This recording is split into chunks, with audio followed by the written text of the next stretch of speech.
ಕಾರ್ಮಿಕರಿಗೆ ಸಿಗಬೇಕಾದ ಸೌಲಭ್ಯಗಳನ್ನು ಒದಗಿಸಿ ಅವರ ಹಿತರಕ್ಷಣೆ ಮಾಡಬೇಕು ಅಂತ ಆಗ್ರಹಿಸಿ ಮುಳಬಾಗಿಲು ನಗರದಲ್ಲಿ ಬಹುಜನ ಸಂಘಟನೆಗಳ ಒಕ್ಕೂಟದಿಂದ ಸಂಸ್ಥಾಪಕ ಅಧ್ಯಕ್ಷ ಡಾಕ್ಟರ್ ಸಂಘಸಂದ್ರ ವಿಜಯಕುಮಾರ್ ನೇತೃತ್ವದಲ್ಲಿ ಪ್ರತಿಭಟನೆ ನಡೆಯಿತು. ಇದೇ ಸಂದರ್ಭದಲ್ಲಿ ಸಂಘದ ಪದಾಧಿಕಾರಿಗಳು ಮಾತನಾಡಿ, ನಮ್ಮ ದೇಶದ ಅರ್ಥವ್ಯವಸ್ಥೆಗೆ ಬೆಳಗಿನ ಜಾವದ ಪತ್ರಿಕೆ ವಿತರಕರಿಂದ ಹಿಡಿದು ರಾತ್ರಿಯ ತನಕ ಸಂಘಟಿತ ಹಾಗೂ ಅಸಂಘಟಿತ ಕಾರ್ಮಿಕರ ಪಾತ್ರ ಬಹಳ ದೊಡ್ಡದಿದೆ. ಆದ್ದರಿಂದ ಕಾರ್ಮಿಕ ಇಲಾಖೆ ಹಾಗೂ ಅಧಿಕಾರಿಗಳು ಇಂತಹ ಕಾರ್ಮಿಕರಿಗೆ ಸರ್ಕಾರದ ವತಿಯಿಂದ ಸಿಗಬೇಕಾದ ಸೌಲಭ್ಯಗಳನ್ನು ಕಲ್ಪಿಸಬೇಕು ಅಂತ ಆಗ್ರಹಿಸಿ ತಾಲೂಕು ಕಚೇರಿ ಮುಂದೆ ಪ್ರತಿಭಟನೆ ನಡೆಸಿ ಮುಳಬಾಗಿಲು ತಹಶೀಲ್ದಾರ್ ಮುಖಾಂತರ ಕಾರ್ಮಿಕ ಇಲಾಖೆ ಸಚಿವರಿಗೆ ಮನವಿ ಸಲ್ಲಿಸಲಾಯಿತು. ನಂತರದಲ್ಲಿ ಒಕ್ಕೂಟದ ಪದಾಧಿಕಾರಿಗಳು ಮಾತನಾಡಿ ತಮ್ಮ ಅಭಿಮತವನ್ನು ವ್ಯಕ್ತಪಡಿಸಿದರು. ವರದಿ ಸೈಯದ್ ಫಯಾಜ್, ಮುಳಬಾಗಿಲು.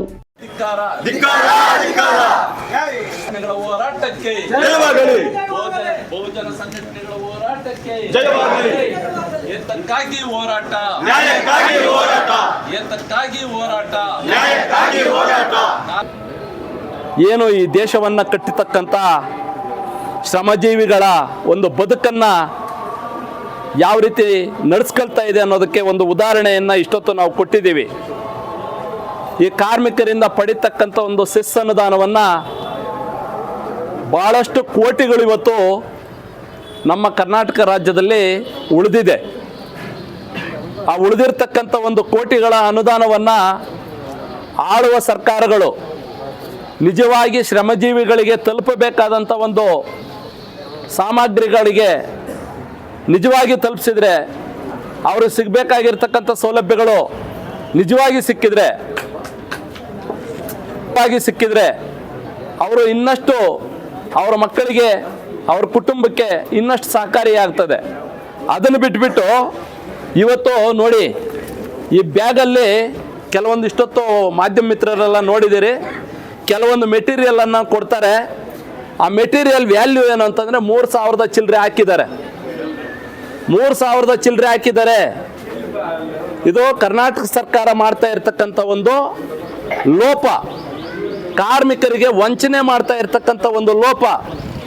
ಇಂಥ ಒಂದು ಭ್ರಷ್ಟ ವ್ಯವಸ್ಥೆಯ ಸರ್ಕಾರ ಇವತ್ತು ಕಾರ್ಮಿಕರನ್ನು ವಂಚನೆಗೆ ಒಳಪಡಿಸಿ ಏನು ಆ 3,000 ಚಿಲ್ಲರೆ ಹಾಕಿರ್ತಕ್ಕಂಥ ಒಂದು ಕಿಟ್ಟಿನ ಬೆಲೆ ಇವತ್ತು ಯಾವ ಮಟ್ಟಕ್ಕೆ ತಗೊಂಡು ಹೋಗ್ತಾ ಇದೆ ಅನ್ನೋದನ್ನು ಕೂಡ ಆಲೋಚನೆ ಮಾಡಬೇಕು ಪ್ರತಿಯೊಬ್ಬ ಕಾರ್ಮಿಕರನ್ನು. ಇಲ್ಲಿ ನಾವು ಕಾರ್ಮಿಕರು ಸುಮ್ಮನೆ ಬಂದಿಲ್ಲ. ಯಾಕೆ ಅಂತಂದರೆ ಇಲ್ಲೂ ಸಹ ನಾವು 100 ವರ್ಷಗಳಿಂದ ದುಡಿದಿರ್ತಕ್ಕಂಥ ಜನ, 100 ವರ್ಷಗಳಿಂದ ಬಂಗಲೆಗಳನ್ನು ಕಟ್ಟಿರ್ತಕ್ಕಂಥ ಜನ, 100 ವರ್ಷಗಳಿಂದ ಎಲ್ಲ ಕೆಲಸ ಕಾರ್ಯಗಳನ್ನು ಮಾಡ್ಕೊಂಡು ಬಂದಿರ್ತಕ್ಕಂಥ ಜನ, ಇವತ್ತೊಂದು ಪಾಯ ಹೊಡೆದು ಒಂದು ಮನೆ ತೋರಣ ಕಟ್ಟೋ ತನಕನೂ ಒಂದು ಕಾರ್ಮಿಕನಿಲ್ಲ ಅಂತಂದರೆ, ಆ ಕಾರ್ಮಿಕನಿಲ್ದಿದ್ದು ಮನೇನೂ ಇಲ್ಲ, ದೇವಸ್ಥಾನನೂ ಇಲ್ಲ. ಅಂಥ ಒಂದು ಶ್ರಮಜೀವಿಗಳ ಬದುಕನ್ನು ಆಟ ಆಡ್ತಾ ಇರ್ತಕ್ಕಂಥ ಸರ್ಕಾರಗಳಿಗೆ ಧಿಕ್ಕಾರವನ್ನು ಹೇಳ್ತೀನಿ ಈ ಸಂದರ್ಭದಲ್ಲಿ. ಹಂಗಾಗಿ ಏನು ತಾವು ಈ ಕೊಡ್ತಕ್ಕಂಥ ಕಳಪೆ ಒಂದು ಸಲಕರಣೆಗಳು ಏನು ಕೊಟ್ಟಿದ್ದೀರಿ, ಈ ಸಲಕರಣೆಗಳನ್ನು ಕೂಡಲೇ ರಾಜ್ಯ ಸರ್ಕಾರ ವಾಪಸ್ ಪಡಿಬೇಕು. ಯಾಕೆ ಅಂತಂದರೆ ಇದು ಮೊಟ್ಟ ಮೊದಲನೇದಾಗಿ ನಾವು ಪ್ರಾರಂಭ ಮಾಡಿದ್ದೀವಿ ಮೂಡಲಬಾಗಿಲಿನಲ್ಲೇ. ಈ ಮೂಡಲಬಾಗಿಲಿನಲ್ಲಿ ಪ್ರಾರಂಭ ಮಾಡಿದ್ದೀವಿ ಅಂತಂದರೆ ಇಡೀ ರಾಜ್ಯಾದ್ಯಂತ ಇದು ಬೆಂಕಿ ಹತ್ತುತ್ತದೆ. ಇದನ್ನು ಅರ್ಥ ಮಾಡ್ಕೊಬೇಕು. ಇಲ್ಲಿ ಬೆಂಕಿ ಹಚ್ಚಿ ಬಿಟ್ಟಿದ್ದೀವಿ ಅಂತಂದರೆ ಇಡೀ ರಾಜ್ಯದಲ್ಲಿ ಬೆಂಕಿ ಉರಿತದೆ. ಹಂಗಾಗಿ ಏನು ಆ ಬೆಂಕಿ ಹಚ್ಚಿರ್ತಕ್ಕಂಥ ಬೆಂಕಿ ಇಲ್ಲಿ ತಣ್ಣಗೆ ಆಗೋದಿಲ್ಲ. ಇವತ್ತು ಕಾರ್ಮಿಕರಿಗೆ ಸಿಗಬೇಕಾದಂಥ ಸೌಲಭ್ಯಗಳನ್ನು ಈ ನಮ್ಮ ಆಳುವಕ್ಕಂಥ ಸರ್ಕಾರಗಳು ಕಣ್ಣಿದ್ದು ಕುರುಡರಂತೆ ವರ್ತನೆ ಮಾಡಿ ಇವತ್ತು ಬಡವರು ಮತ್ತು ಕಾರ್ಮಿಕರ ನಡುವೆ ಚೆಲ್ಲಾಟವಾಡುತ್ತಿರುವ ಈ ಸರ್ಕಾರವನ್ನು ಖಂಡಿಸಿ ನಾವು ಇವತ್ತು ಪ್ರತಿಭಟನೆಯನ್ನು ಮಾಡ್ತಾ ಇದ್ದೀವಿ. ಇದರ ಉದ್ದೇಶ ಏನಪ್ಪ ಅಂತ ಹೇಳಿದ್ರೆ, ಡಾಕ್ಟರ್ ಬಾಬಾ ಸಾಹೇಬ್ ಅಂಬೇಡ್ಕರ್ ಸಾಹೇಬರು ಕಟ್ಟಕಡೆ ವ್ಯಕ್ತಿ ಕೂಡ ಸಂವಿಧಾನವನ್ನು ಕೊಟ್ಟಿದ್ದಾರೆ. ಆದರೆ ಇವತ್ತು ಈ ದೇಶದಲ್ಲಿ ಆಳುವಕ್ಕಂಥ ಸರ್ಕಾರಗಳು ಕಾರ್ಮಿಕರಿಗಿರ್ಬೋದು, ಬಡವರಿಗಿರ್ಬೋದು ಅನೇಕ ಸೌಲಭ್ಯಗಳು ಬರ್ತದೆ. ಆದರೆ ಈ ಕಾರ್ಮಿಕರು, ದಲಿತರು, ಬಡವರು, SC STಗಳು, ಅಲ್ಪಸಂಖ್ಯಾತರು ಇವರ ಹಣನೇ ಬೇಕಾಗ್ತದೆ. ಇತ್ತೀಚೆಗೆ SCP STP ಹಣವನ್ನು ಅವರಿಗೆ ಬಂಧುಗಳೇ, ಏನು ಈ ದಿನ ಬಹುಜನ ಸಂಘಟನೆಗಳ ಒಕ್ಕೂಟ, ಬಹುಜನ ಕರ್ನಾಟಕ ಕಟ್ಟಡ ಕಾರ್ಮಿಕ ಸಮಿತಿಯ ಒಂದು ಸಹಯೋಗದಲ್ಲಿ ಈ ದಿನ ಮುಳಬಾಲ್ ತಾಲೂಕಿನ ತಾಲೂಕು ಕಚೇರಿ ಮುಂದೆ ಒಂದು ಹೋರಾಟವನ್ನು ಹಮ್ಮಿಕೊಂಡಿದ್ದೀವಿ. ಏನು ಈ ದೇಶದ ಒಂದು ಆರ್ಥಿಕ ವ್ಯವಸ್ಥೆಯಲ್ಲಿ ಬಹುಪಾಲು ಶ್ರಮಿಕ ವರ್ಗದ್ದೇ ಒಂದು ಪಾಲಾಗಿರ್ತದೆ.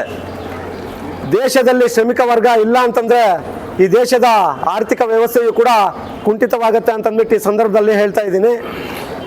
ಆ ಒಂದು ನಿಟ್ಟಿನಲ್ಲಿ ಏನು ರಾಜ್ಯಾದ್ಯಂತ ಕಾರ್ಮಿಕರಿಗೆ ಸಿಗಬೇಕಾಗಿರ್ತಕ್ಕಂಥ ಒಂದು ಸೌಲಭ್ಯಗಳು, ಏನು ಅವರು ಕಟ್ಟಡ ಕಾರ್ಮಿಕರಿಗೆ ಒಂದು ಸೇಫ್ಟಿ ಕಿಟ್ಗಳಾಗಿರ್ಬೋದು, ಹಾಗೆಯೇ ಏನು ಆ ಒಂದು ಕಟ್ಟಡ ಕಾರ್ಮಿಕರಲ್ಲಿ ಪ್ಲಂಬರ್ ಆಗಿರ್ಬೋದು, ಪೇಂಟರ್ಗಳಾಗಿರ್ಬೋದು, ಅವರಿಗೆ ಬರ್ತಾ ಇರತಕ್ಕಂಥ ಒಂದು ಸೌಲಭ್ಯಗಳನ್ನು ವಂಚನೆ ಮಾಡಿ ಅವರಿಗೆ ನೀಡ್ತಾ ಇರತಕ್ಕಂಥ ಒಂದು ಸಲಕರಣೆಗಳಲ್ಲಿ ಗುಣಮಟ್ಟ ನೋಡಿ, ಈ ಒಂದು ಯಾವ ರೀತಿ ಕೊಟ್ಟಿದ್ದಾರೆ ಇವೆಲ್ಲನ ಅಂತಂದ್ಬಿಟ್ಟು ತಾವು ಗಮನಿಸ್ಬೋದು. ಸೇಫ್ಟಿ ಕಿಟ್ಗಳು ಯಾವ ರೀತಿ ಒಂದು ಎಲ್ಲನೂ ಒಂದೇ ಸೈಜು, ಈ ಕಾರ್ಮಿಕರು ಹಾಕೋ ಅಂಥ ಶೂಗಳಿಂದ ಹಿಡಿದು ಅವರು ಏನು ಉಪಯೋಗಿಸುವಂಥ ಕರಣಿಗಳು, ಮಟ್ಕೋಲುಗಳು ಯಾವ ರೀತಿ ಒಂದು ಗುಣಮಟ್ಟ ಇಲ್ಲದೆ ಇರತಕ್ಕಂಥ ಸಲಕರಣೆಗಳನ್ನು ನೀಡಿದ್ದಾರೆ ಅಂತಂದ್ಬಿಟ್ಟು ಈ ಒಂದು ಸಂದರ್ಭದಲ್ಲಿ ಮಾಧ್ಯಮದ ಮೂಲಕ ಒಂದು ಸರ್ಕಾರಕ್ಕೆ ನಾವು ಪ್ರಶ್ನೆ ಮಾಡ್ತಾ ಇದ್ದೀವಿ. ಸುಮಾರು ಒಂದು ಶ್ರಮಿಕ ವರ್ಗ ಏನು ಬಿಸಿಲು ಮಳೆ ಅಂದಿರ ಕೆಲಸ ಮಾಡಬೇಕಾಗತ್ತೆ. ಅಂಥ ಒಂದು ನಿಟ್ಟಿನಲ್ಲಿ ಅವರ ಒಂದು ಪ್ರಾಣಕ್ಕೆ ತಾವು ಒಂದು ಬೆಲೆಯನ್ನು ಒಂದು ಕೊಡುವ ಒಂದು ಮುಖಾಂತರ ಉತ್ತಮವಾದ ಒಂದು ಗುಣಮಟ್ಟ ಒಂದು ಕಾಪಾಡುವ ಒಂದು ಜವಾಬ್ದಾರಿ ತಮ್ಮದಾಗಿರ್ತದೆ. ಆದರೆ ಇಲ್ಲಿ ನೋಡಿ, ಇಲ್ಲಿ ಮೇಲೆಯಿಂದ ಬಿದ್ದರೆ ಅವ್ರ ತಲೆ 2 ಪೀಸ್ ಆಗತ್ತೆ ಅಂತ ಒಂದು ನೋಡಿ, ಇಲ್ಲೇ ನೋಡಿ ಸುಮ್ಮನೆ ಹಂಗೆ ಹೊಡಿತಾ ಇದ್ದೀನಿ. ಇಂಥ ಒಂದು ಸಲಕರಣೆಗಳನ್ನು ಉಪಯೋಗಿಸ್ಕೊಂಡು